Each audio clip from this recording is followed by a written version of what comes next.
علو الله يعني الله سبحانه وتعالى بالای آسمان هم دیگه دلیل چی آورد حدیث ابو داود انگه آورد انما بین السماء الى السماء مسيرة كذا وكذا والى قوله وفوق ذلك العرش والله سبحانه فوق ذلك. يعني این حدیث طبعا از حدیثی که اومدگی از حدیث عباس و حدیث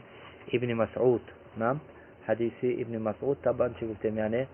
از حدیث عباس اومدگی و از حدیث ابن يعني حديث أبو داود أنجي حديث عباس يعني ضعيف تيم حديث جميعون حديث العوال حديث عوال جمع فعل يعني تيم يعني يعني كبش الجبل إن حديث ضعيف أبو داود أنا منجي لكن حديث عموما بجمع طرقش at حديث عباس رضي الله تعالى عنه حديث درجة بمبارك تيم يعني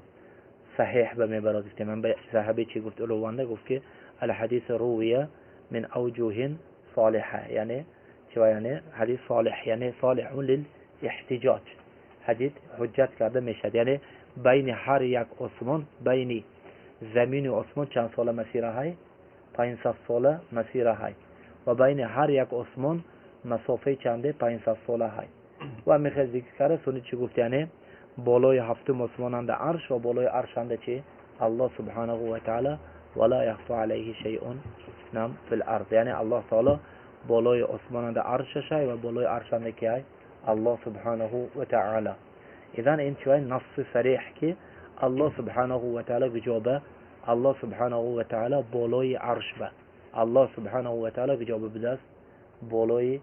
عرش به ها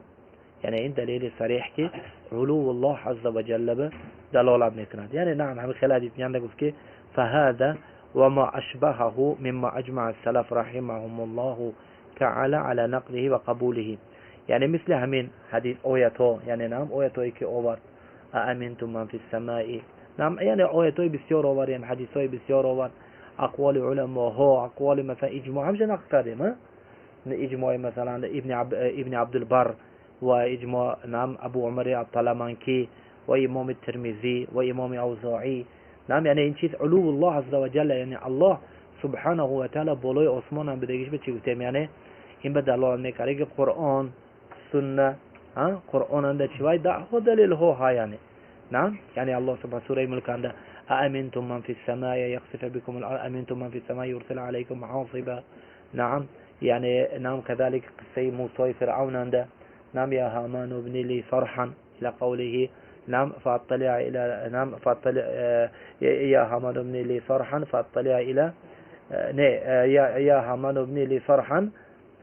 لعلي أبلغ أسباب السماوات فأطلع إلى إله موسى وإني لأظنه كاذبا ها يعني مثل همين شيء نعم ويخافون ربهم من فوقهم نعم إليه يصعد الكلم الطيب